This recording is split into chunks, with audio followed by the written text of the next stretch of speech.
Hey everyone, it's Dooley1999 here with a new video.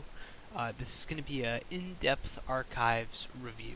So, unlike the earlier video about the archives that I created, this one's going to actually go through the content displayed on the signs and everything in the archives. There's going to be timestamps in the description that you can, if you want to fast forward to a particular chapter, you can do so.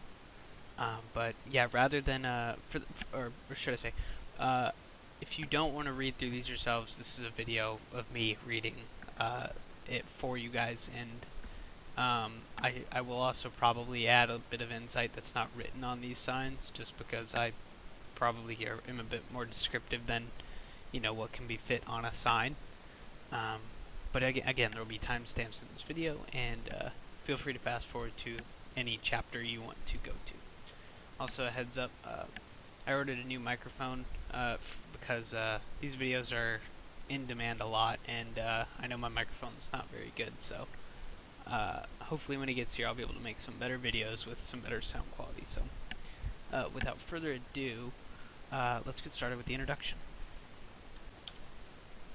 So in the introduction of High Caliber, you're going to come up to this this big billboard here, basically, with a lot of words on it. I'm going to read this off to you guys. So, and it's an overall, like, kind of introduction to the shipbuilding aspects of the server. So, NBZ High Caliber features the most developed instance of Movecraft on a Minecraft server. As a result, there are numerous features and details a builder must include to master the sea.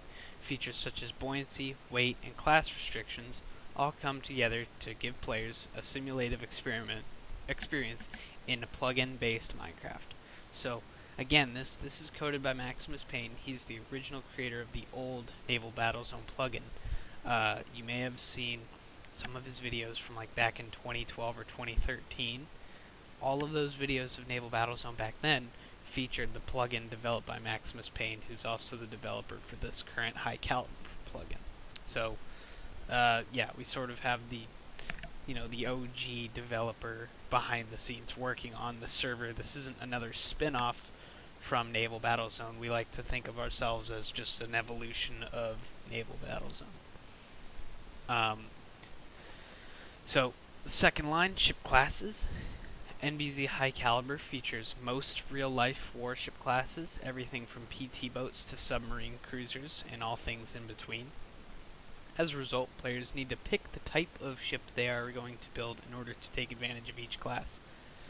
Each class's features, such as size, armament, and armor. So, what this means is that when you're building a ship, it's very easy to get carried away and slap, whatever guns you want on a ship. Have an 18-inch gun on a PT boat.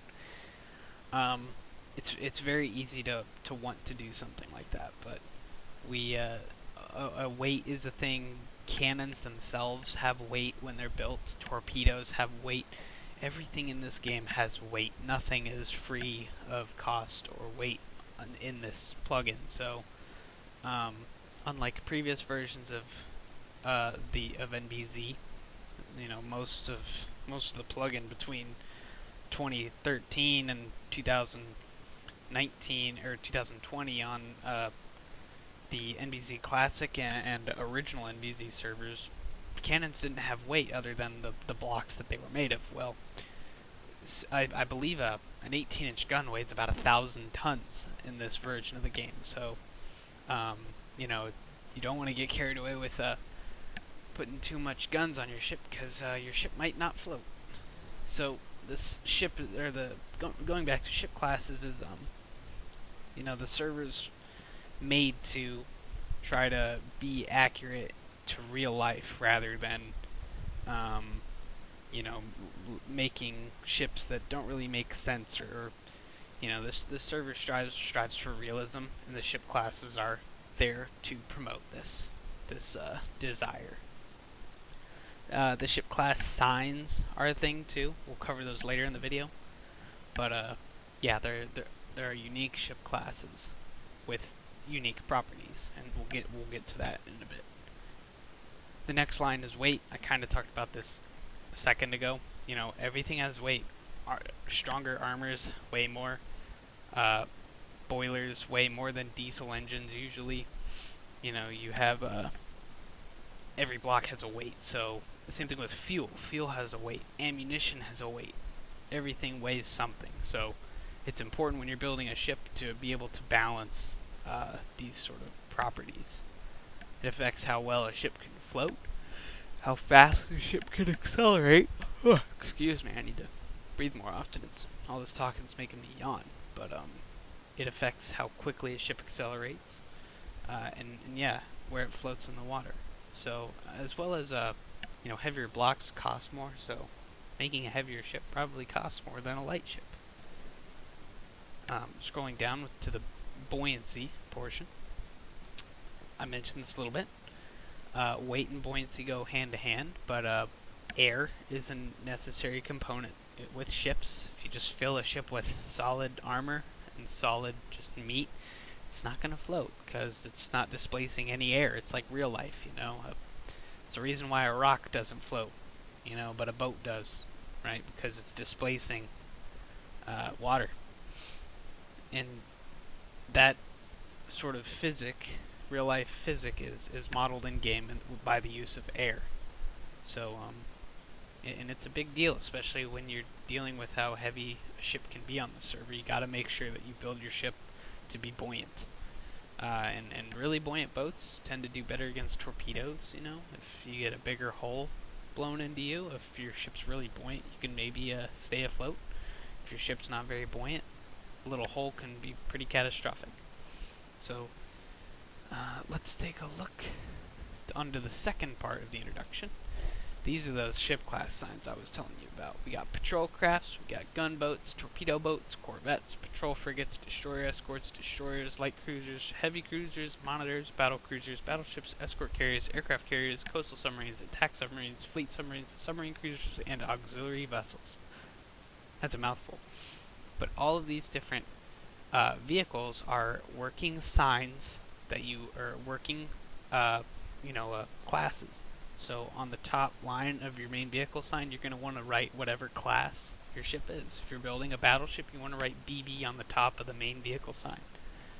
The reason why is because some ships get really special attributes. For example, patrol crafts and gunboats and PT boats. They have different buoyancy mechanics. I believe the weight. It's either the weight. Yeah. It's or it might be that they don't bob. I can't remember. But the really small boats used to have a problem where when they would bob up and down, the drag emitted onto the ship would be so sufficient that it would stop the ship instantly. Meaning that the ship would be, it would have one drag coefficient that was pretty strong when it was bobbed up, but then it would have such a strong drag rate when it bobbed down that it would stop. Some ship classes have different properties that allow for them to work better on the server. Submarines, for example, too. Every block on a submarine, if you use a submarine sign, is lighter than it is on a normal ship. It's also weaker. This was to make it to where submarines were able to mess with armors a bit more, as well as float better. Because, there's not a lot of interior space on submarines, therefore there's not a lot of room for air. So this was done to mitigate this problem. And so, again, when you're building a ship, it's important to know what class you're trying to build, what kind of properties you want, and which sign's best for you. And an important note for you trolls out there is that you can't put a patrol boat sign on your battleship, and this is because there's dimension restrictions too. So, as well as armament restrictions, you can't try to get the beneficial properties of a patrol boat on a ship that's as big as a battleship because those dimension and armament properties are going to come into play. And in the future, when we have rank 2, that's going to be another barrier that you're not going to be able to do such things. So don't plan on being able to do that, and please don't try to exploit the system. It's easy to see you do it, and it's pretty funny actually for the admins to to watch. So again, build ships suitable to the ship class that you're going for. So that'll conclude the introduction, and we'll be moving on to the next chapter. Alright, so in chapter 1 here, we got the Steel and Armor chapter. This is a very simple one. It's so there's standard blocks and there's reinforcement blocks, as we like to refer to them in game. Standard blocks are like, the ones that have colors, blue, yellow, green. Those are just your basic armor blocks. Your reinforcement blocks, however, are this iron and the obsidian, the 1.5 and 2.5 steel. They're heavier than their whole number counterparts, but they're a little bit stronger, and they're what we like to refer to as reinforcement blocks, meaning you're going to want to use obsidian for magazines on battleships, and you're going to want to use iron for magazines on destroyers or cruisers. That's the idea behind the reinforcement blocks, that it's an easy option for players to decide what they should use to armor their magazines. And then there's also STS steel, which I can't remember what STS stands for in real life. It's like standard treatment steel, I think. And it's just really thin steel. I mean, it's like just there to protect you from the elements and light gunfire. And that's the wool blocks along the bottom here. And it's really light too. It's the lightest of the blocks. Moving up, strength and weight, you have the terracottas. And then up that you have the first of the reinforcement blocks, the iron. And then up from that you have class 2 armor, which is the concrete blocks, and these are pretty heavy. But the heaviest block, but also the strongest block, is obsidian. And it's very heavy, and it's very expensive, but it's very strong. But yeah, those are the basic blocks when building a hull. Now, off to the right here, we have some example armor schemes that we like to recommend to players for them to get an idea on how strong they should build something. All the time we get players asking if their ship is strong enough or something like that. And we like to just use these examples as a good guide. So, anything smaller than a destroyer pretty much has no armor at all, not even reinforcement. But once you get to a destroyer, you start to reinforce magazines with a bit of class 1.5. Moving up the line to a cruisers, armor schemes get a bit more intense, and the silver, black, and red is supposed to be like the above waterline, and then the underhull. So it's these are just some basic examples, and the backsides are also modeled to like kind of tell you there's the interior of your ship. So let's come down to yep, that'll be that for that chapter. So let's move on to chapter 2. So chapter 2 is what we're going to refer to as consumables. You guys may be familiar with this term from from like World of Warships or War Thunder. They're items that you use and are limited in quantity. So here on the left we got Purper block, which is fuel. You can place this block anywhere on your ship, and it's used as you drive your ship and run your engines. It's going to consume these blocks.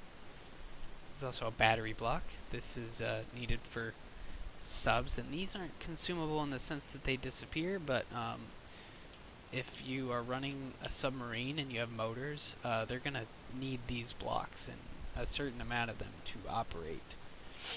AA ammo is emerald ore, and this stuff will go away as you use it, as you shoot your small guns. Same goes for light cannon ammo, medium cannon ammo, and heavy cannon ammo. Those blocks will disappear as you use them. Powder charges will also disappear as you use the heavy cannon ammo. So it's like 1 for 1, As you shoot a heavy cannon ammo, you will lose a powder block to go with it. Cargo blocks are used for cooking food or repairing damage, and those also disappear as you use them. Officer bunks are kind of like batteries, where they don't disappear, however you need them in order to manned stations on ships with AI. These are like your engines and boilers and stuff. You'll need bunks. Same goes with officer bunks. Excuse me. They provide the same results, just in a different quantity because it's only one bunk instead of two. So that's about it for the consumables. We have some example magazines and bunk layouts and ammunition storage. Even a full magazine that I have from one of my old ships I put on here for you guys to see. Note that this is all decorative, like the lift itself serves no functional purpose, just kind of looks cool and helps you visualize the ammunition magazine. But that'll conclude Chapter 2. Now, Chapter 3 is what we like to refer to as the Functional Block Chapter. So these are blocks that have, actual programmed functions. In the left here, we got the spotlight. Spotlight does, obviously, what it sounds like. It lights up an area that you click. The ship wheel drives the ship. Observation periscope. Excuse me. The observation periscope is a periscope. The moor will actually let you attach your ship to another person's ship and move as one. It'll also allow you to pick up villagers in the water to replenish your own villager supply. There's the telegraph, which adjusts your ship's speed. There's the wiper, which moves when it rains. There's the attack scope, which is another kind of periscope in the game. The dive wheel, the locker, which stores tools and stuff inside of it, so you can use that on your ship. There's the anchor, and the anchor is obvious. It stops your ship and keeps it still. There's a fire hose, which is, we'll get to that later, but it's a fire hose. You have the ship's bell, which rings. Cage light. Somebody must have flipped this hatch, so I'm gonna re-add it. Which does switch to a red torch if you program it to. As well as if you just right-click on the light on an active ship, it'll change colors. There's a range, which is our furnace made tag oven, and you can put cargo blocks into it, and it'll bring out. Holy cow! I'm yawning a lot, which will give you food in return. There's also the bilge pump, which absorbs water when it's near it. They'll do it automatically, I believe, if the water is, if it's a lot of water. Then you have really, that's about it for that chapter. I built a kind of like a decorative bridge here. You know, like kind of how you could imagine everything to be laid out, from lockers to wheels and stuff. And yeah, as well as just an anchor. That's how you do an anchor. So that'll conclude Chapter 3. Now, Chapter 4, really basic chapter. These are the decorative blocks.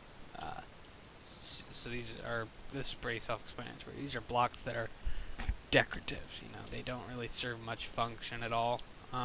Some of them do now, but they're still technically a decorative block because the block itself serves no function.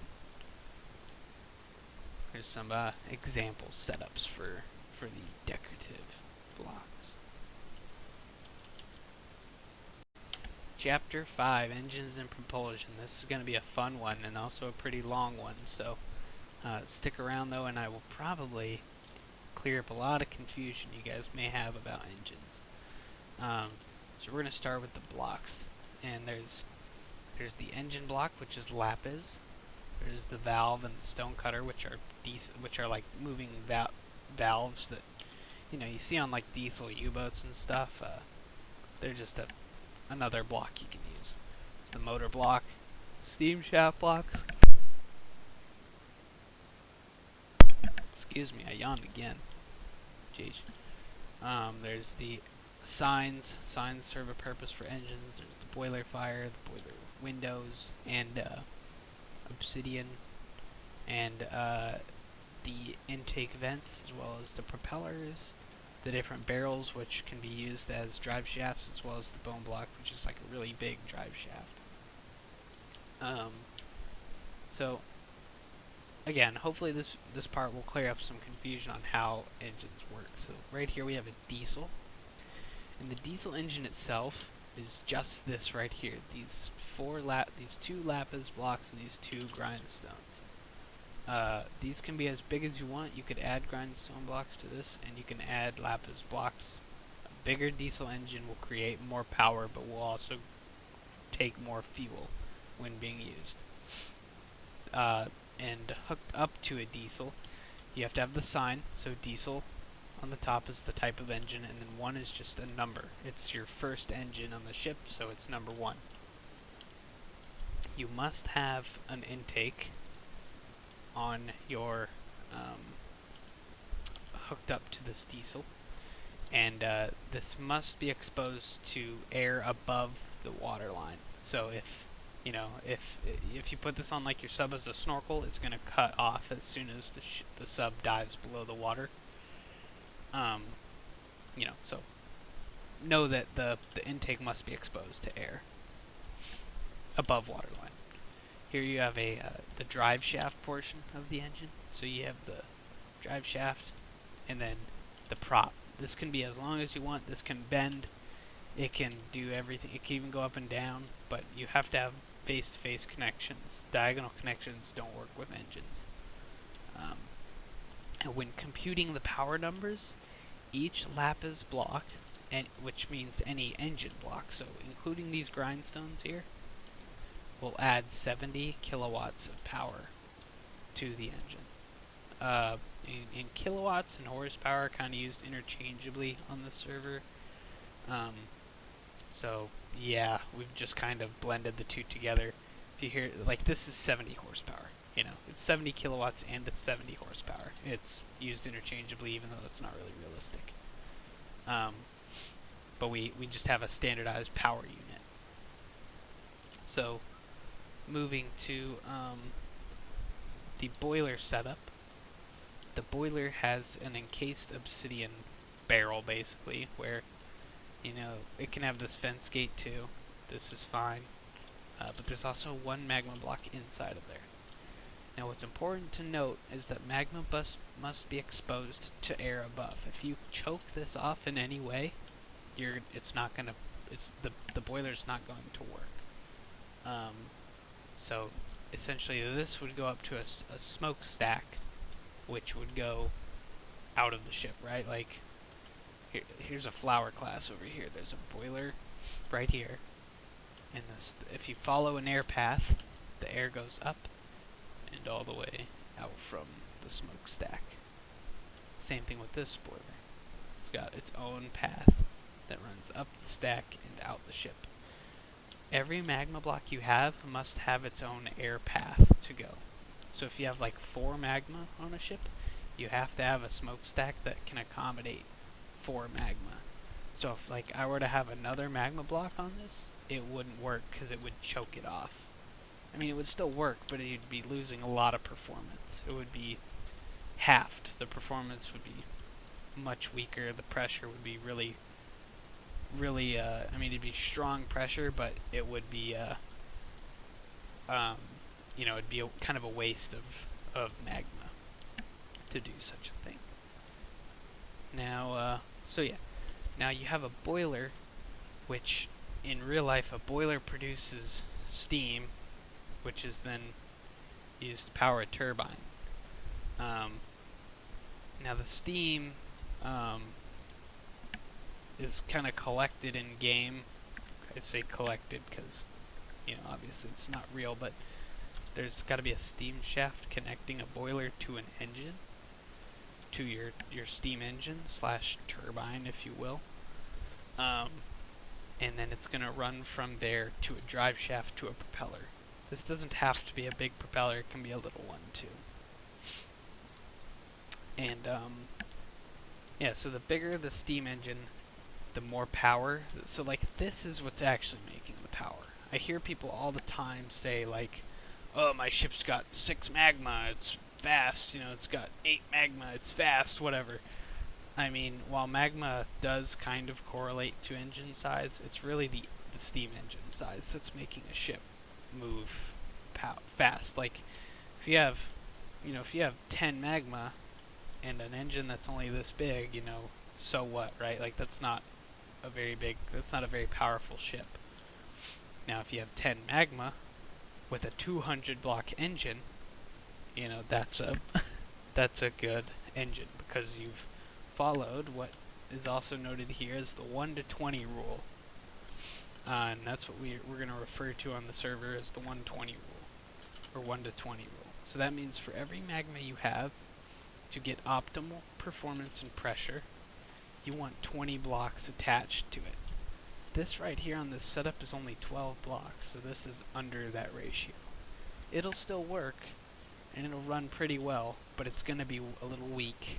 And if you amp this engine up to 20 blocks, you'd be getting the optimal ratio. Now, if I had a boiler with 2 magma in it,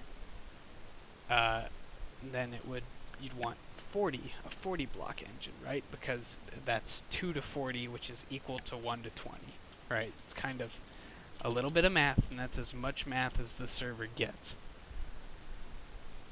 So, another thing is if you have 2 boilers, and it's like, say you have a ship with 2 smokestacks, right? And so you have, like, for example, an Iowa-class battleship in real life has 8 boilers, I believe, and 4 turbines. So, just like in real life where you have 2 boilers going to each turbine, you can do that in game. You could have the same boiler right here copied right here, and then you could have it route to the same steam engine, and it will work just fine. And it would be the same as having 2 magma here, just in 2 separate single magma boilers. Does that make sense? So, you can hook up multiple boilers to one engine. However, you cannot hook up multiple engines to one propeller. Okay? So, multiple boilers to one engine, but you can't have one engine go to multiple propellers. So you can't do this. This is a big no-no. If you were to have another prop here, no, can't do that. It's not gonna work. Just one prop. Now there's also a steam generator. Steam generators aren't actually modeled here. I need to fix that. That's not okay. Let's go ahead and fix that here.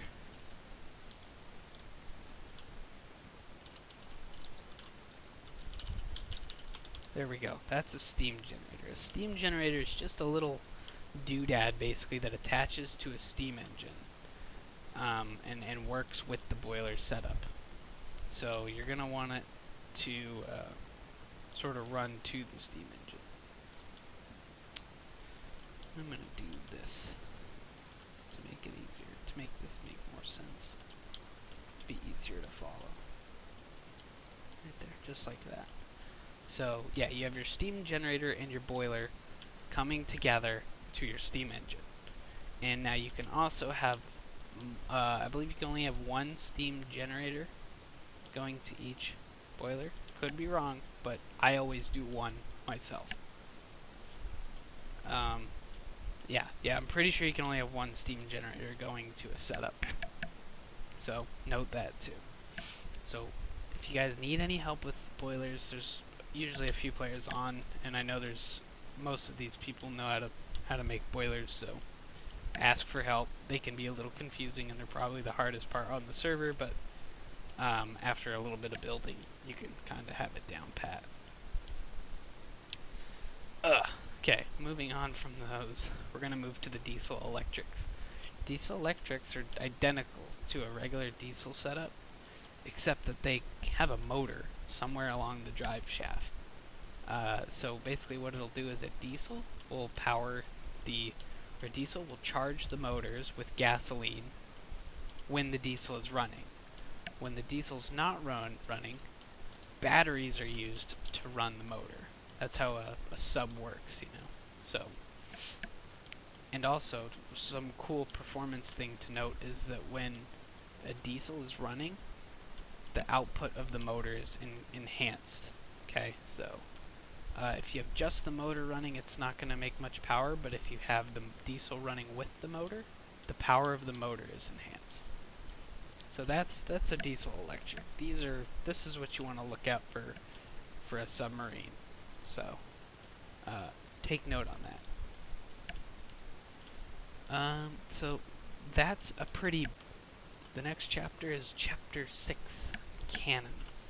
Now, cannons are where stuff kind of it's pretty fun. This is these are the stuff that makes big booms and stuff. So this is actually implemented now. For our cannons, you have calibers 20 millimeters, 40 millimeters, 3 to 18 inch guns. Okay, so everything in between 3 to 18 is in game. There's different breaches for different calibers. So here you have a 20 millimeter breach, you have a twin 20 millimeter breach, you have a twin 40 millimeter breach, 3 to 5 inch / single 40 millimeter breach, and a 6 inch to 10 inch breach, as well as above those is a 11 inch plus breach. Now this piece right here, this block can also be substituted for this 11 plus breach right here. This is a new update, that's kind of why it's out of place compared to the rest, but it can be used identical to this breach right here. Now these barrels must be used with these breaches. Now you must be wondering okay, so if they use the same breach, how did they determine what's an 8 inch gun and what's a 6 inch gun, right? Well, it's all in the barrel length. So if we come over here, this right here is a 3 inch cannon because it uses the 3 inch barrel and breach, but also the barrel is 3 blocks long, right? If I wanted a 4 inch gun, the barrel would need to be 4 blocks long. If I wanted it to be 5 blocks long, right? But 3 inch guns, 3 block long barrel. 6 inch gun uses the 6 to 10 breach and has a 6 block long barrel. That's how our caliber is measured in game. However, 40 millimeters and below, 40 millimeters, all have to have 3 block long breaches, and 20 millimeters all have to have 2 block long barrels. Sorry, not breaches. So yeah, 40 mils have to have 3 long barrels, 20 millimeters have to have 2 block long barrels. But above 3 inches, barrel length equals to the caliber, as well as having the right breach. Here's the big guns. So 11 inch guns, and stuff gets a little weird here. We will admit that. It's a little weird. Stuff gets really kind of different at these larger cannon breaches. So an 11 inch gun is 2 breaches, and then 10. Yeah, I think 1, 2, 3, 4, 5, 6, 7, 8, 9, 10. And the way I know that sounds weird to have an 11 inch gun to have a 10 block long barrel, but bear with us here. That's because these big guns have to have double breaches. They have to have 2 block breaches, right? Oops. And given that that's the case, one of these breaches counts towards the barrel. So 1, 2, 3, 4, 5, 6, 7, 8, 9, 10, 11, right? So that's how an 11 inch gun is. An 11 inch gun, even though it has a 10 block long breach. Same goes for these 16 inch guns. This is where they start having the collared barrel that you see on ships, where they have the barrel gets thinner as they go. So 16 inch gun has a 5 block long collar and then a 9 block long barrel. And yeah, a little weird, we know, but we made it so it looks best and it works. So that's how 16s, 17s, and 18s work. If you guys are ever confused, you can just straight up copy these with World Edit and paste them on your ships, and they should work just fine. So those are the basic cannons. Now we're going to move on to the next chapter. Alright, so for this next chapter, chapter 7, we got signs and equipment. This is the stuff most of you guys are pretty familiar with, or I should say, those who have played on a Naval Battlezone server before understand how this stuff works. They're basically just signs that you write a word on the top line, and it will create a function assigned to that particular sign. Here you can find all the different signs. Not gonna go over all of them, but I'm gonna like in super in depth, like how to use them. Just going to show how to build them.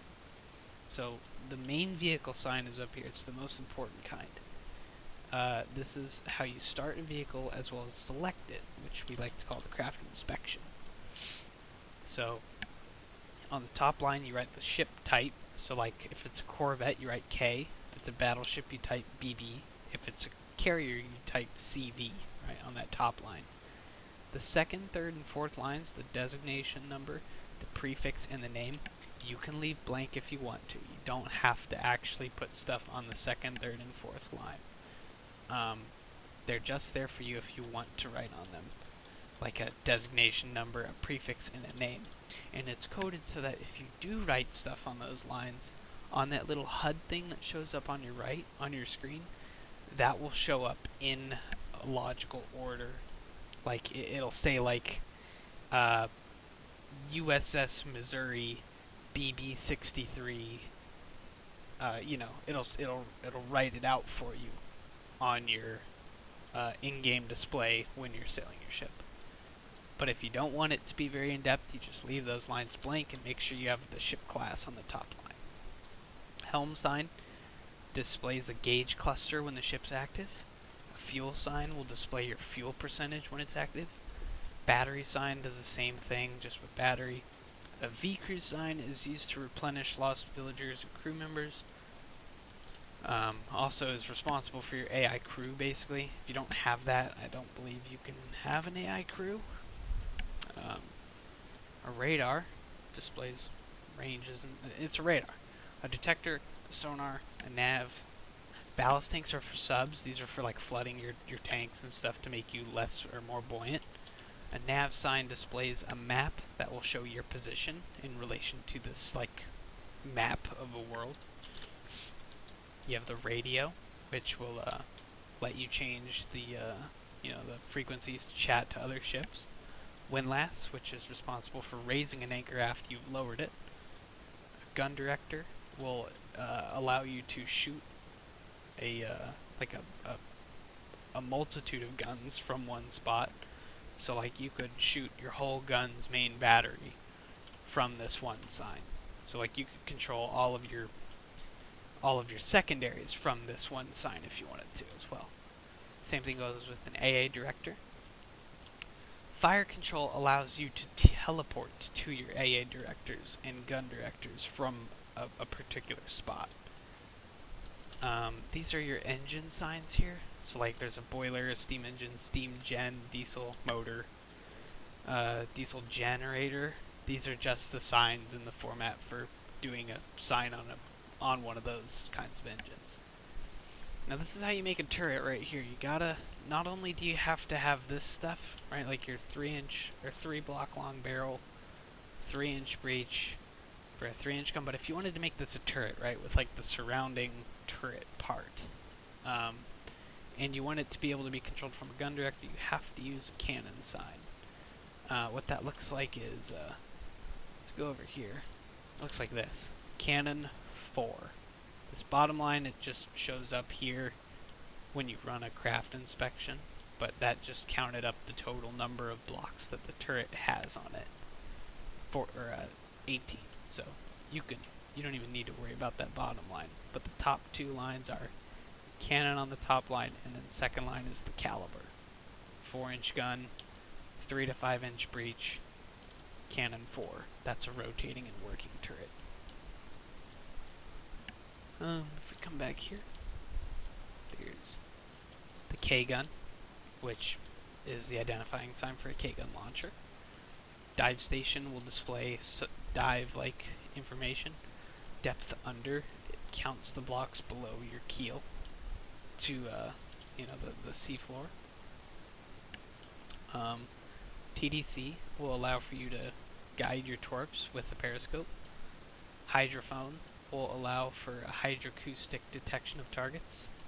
And then this is the color key for lines that will show up on a hydrophone.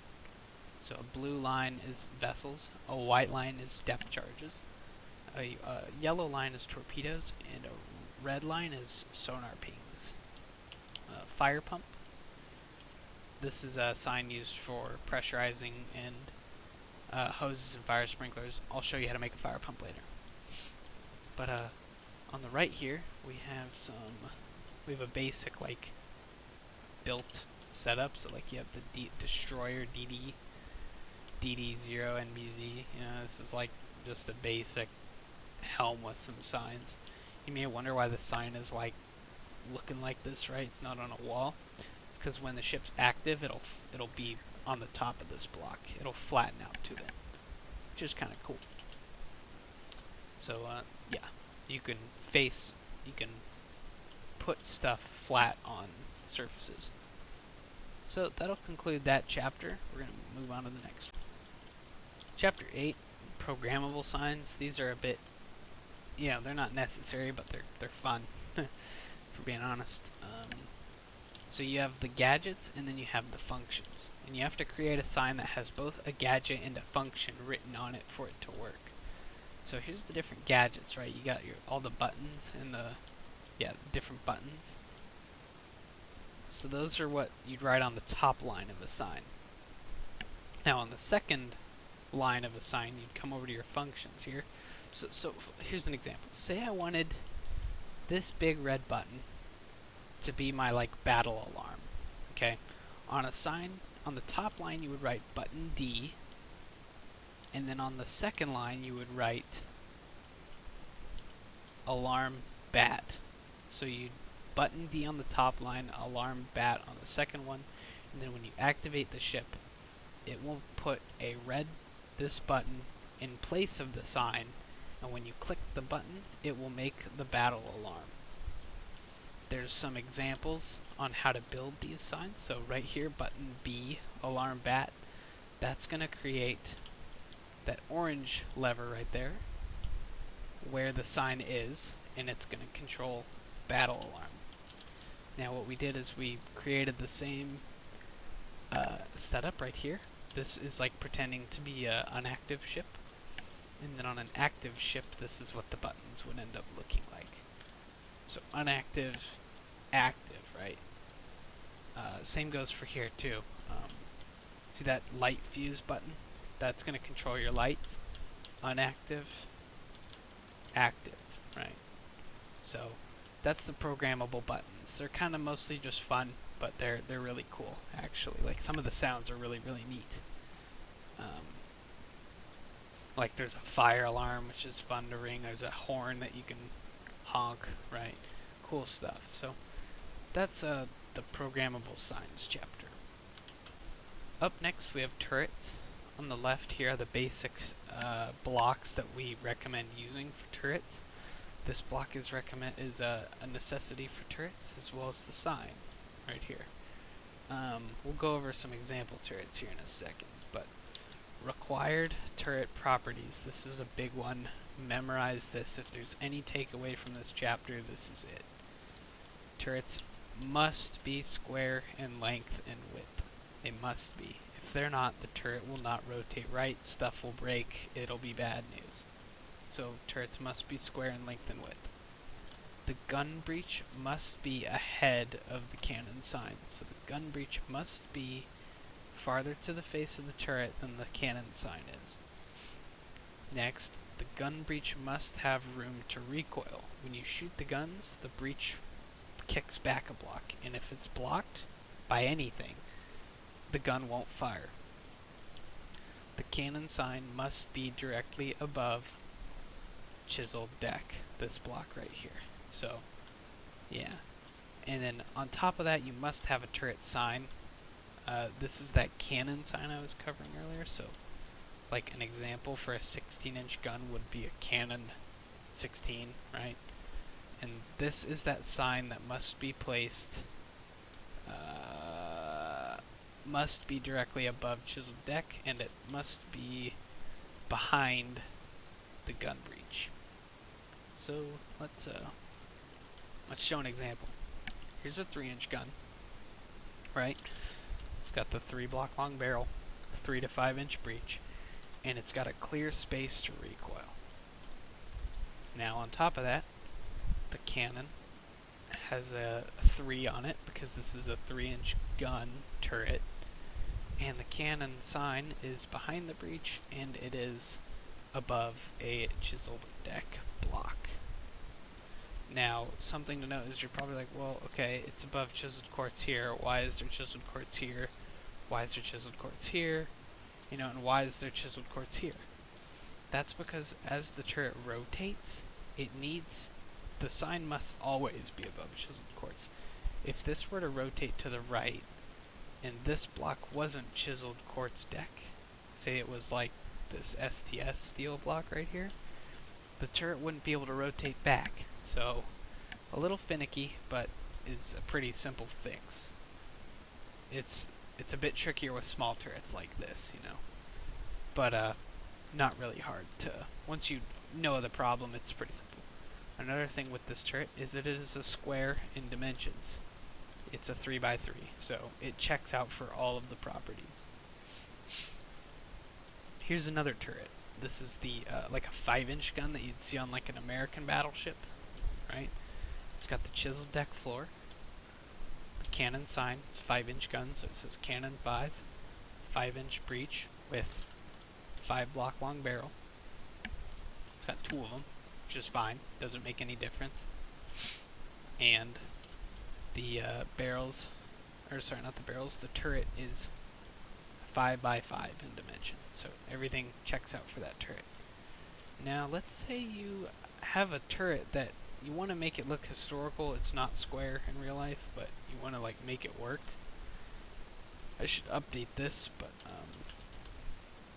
you can do the good old string trick, where you put a string block off to the side here, and that's gonna, this string block will count towards the dimensions because there's a block here, there's a ladder here, and then it's attached to the turret, right? So even though, let's do the same idea here.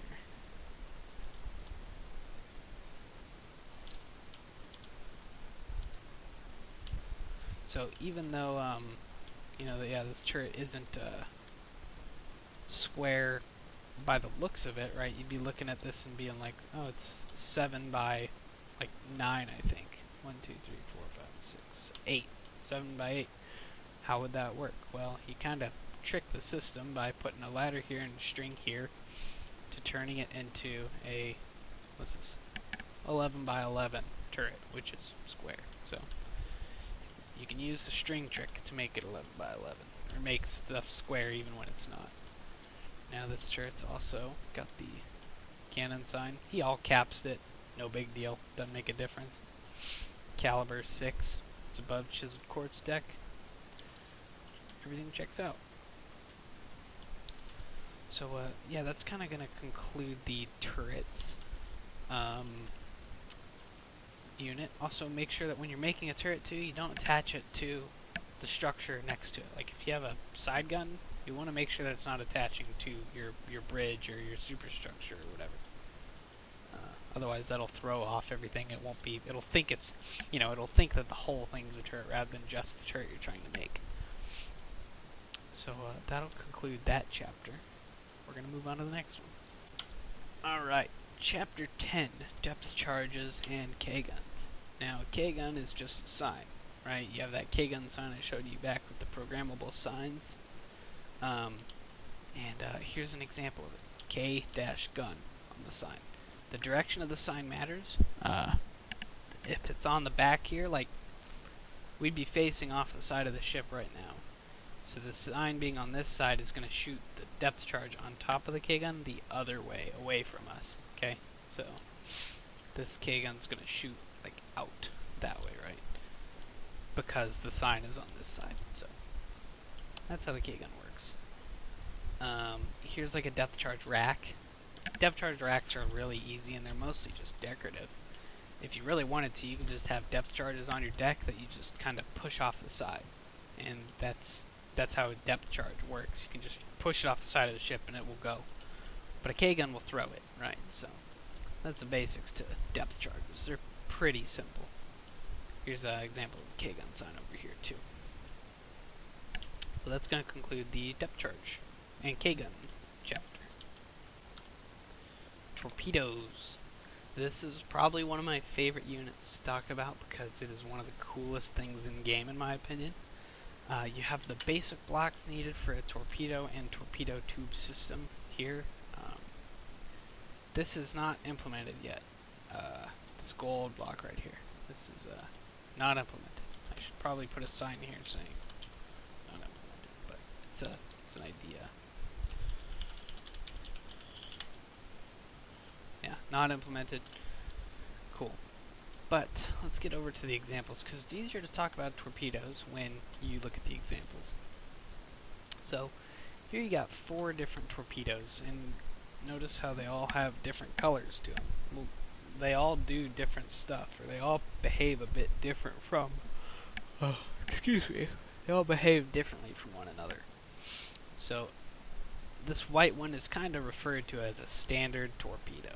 It's very long range, slow, and pretty weak, okay?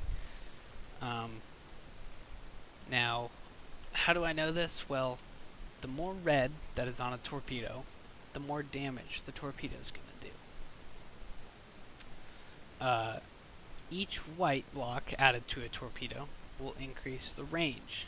This is actually incorrect. This should be 300 meters. I'll update that after this video. But each white block added adds an additional 300 meters to the range of a torpedo.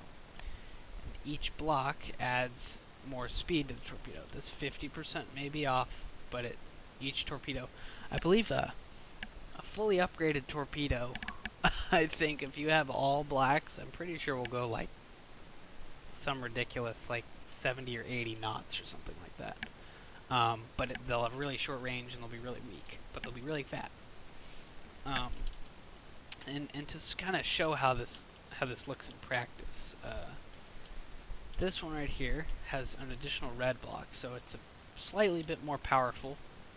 But since it's got less white, it's a little shorter range, and the amount of black prop on it is the same, so it's going to be the same speed. So it's a more powerful but shorter range torpedo. Right here is the same principle, just instead of more red, it's more black. This will be a faster torpedo, but also at the cost of range, right? You're swapping 4 whites out for 3.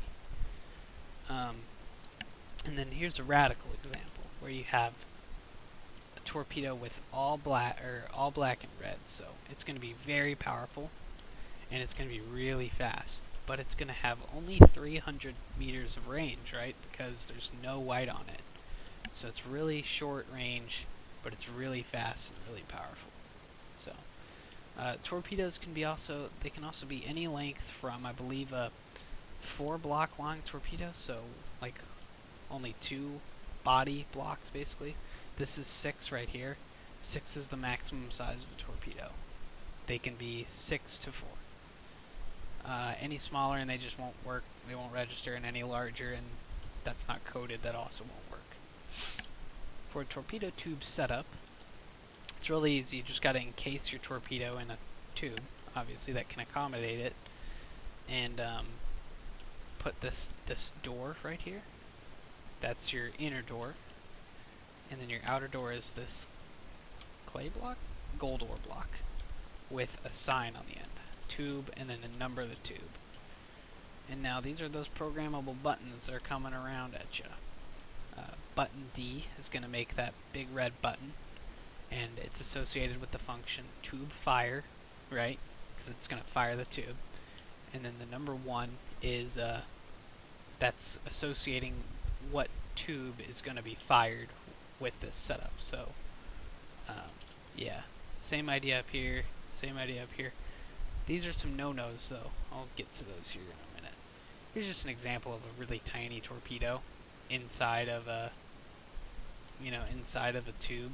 Your tubes can be bigger than the torpedo and they'll still work, but this is a really silly little torpedo. It'll work, but it's just smaller. And then the tube door function here, this is for opening and closing this outer door right here, which will flood the tube as well. So programmable signs are necessary for firing torpedoes with torpedo doors. Here's a no-no. Don't do this. Don't put battery blocks near torpedo tubes. And the reason why is because I believe the reason why is because a torpedo is explosive. Okay, like in nature, in game, they're slightly explosive. They're nothing crazy, but they're a little bit explosive. Like nothing to sink your ship, but something to probably blow up your torpedoes, sort of thing. Like your setup. So batteries are also slightly explosive, and I believe batteries explode when they touch water. So when a tube is opened, right, it's going to flood the torpedo tube, and that water is going to touch the battery, which is going to blow up, and then it's going to blow up your torpedoes. So basically, moral of the story is don't put batteries near your torpedo tubes, okay, because water will ignite the battery, and then the battery will ignite your torpedo. So, yeah, don't do that. That's going to conclude that unit. The next chapter is Periscopes and TDC. So how to make a periscope. Here's some examples of a periscope setup where all you need, I should, for sake of example, let's just get rid of that. So a periscope, all it needs to be is it has to have one of the two periscope blocks, the attack periscope or the observation periscope at the bottom, and it must have a continuous path up to a, I think 5 block minimum torpedo or periscope head, and it must be directly above the lower part of the scope. So if this is like offset over here, it's not going to work. In real life, a periscope is a solid tube, and in game they are the same way.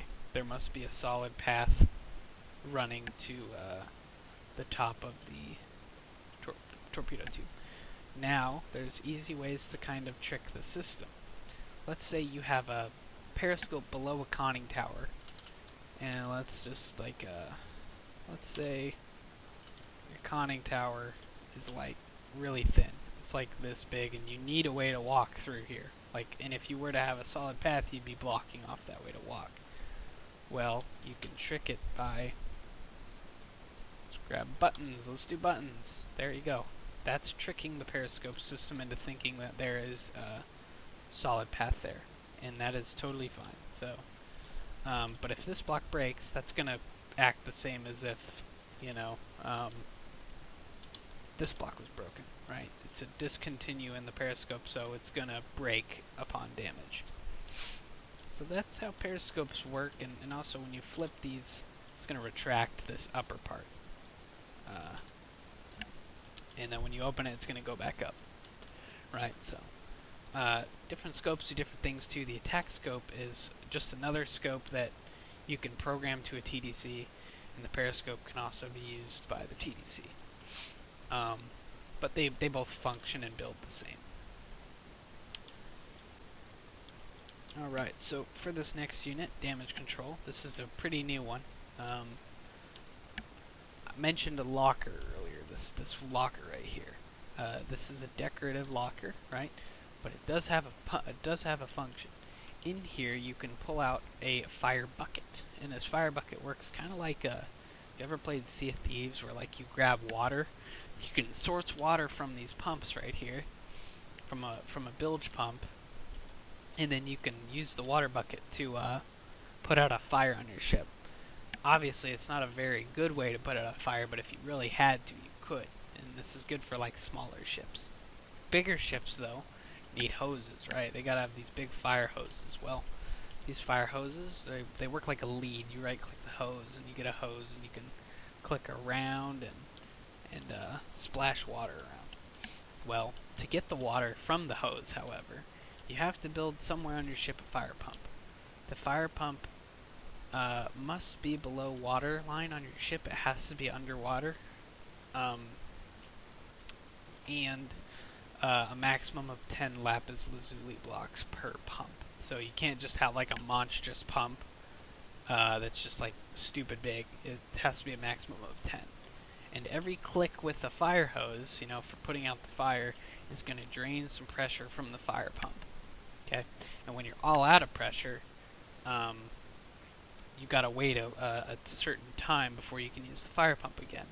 So it's like, say you're on fire, right? Oh, you gotta rush down to your fire pump, switch it on, and then you're able to use your fire hoses to put out fires on your ship. But once you've clicked enough and you put out enough fires and ran out of pressure, you gotta wait a while before you can do that whole process over again. So that's how the fire pumps work. Moving on from those is the cargo blocks. So you put out this fire and now you have this massive gaping hole in your ship. Find these cargo blocks on your ship and you can right click them and it'll like pick it up, and then left click it on damage and it'll repair the damage on your ship from when you last, from when it was damaged. So pretty cool. Alright, so this next chapter is the most recent additions to the game. These are the functional player heads. There's only 2 functional heads in game at the moment. There's the medkit and the binoculars. Now, the binoculars allow players to see past render range, so you can set it to 300, 600, and 900 meters. I showed this in the brief introduction video. And they just allow you to see really far. They basically teleport your player out a certain distance from the ship and let you see farther than you can render.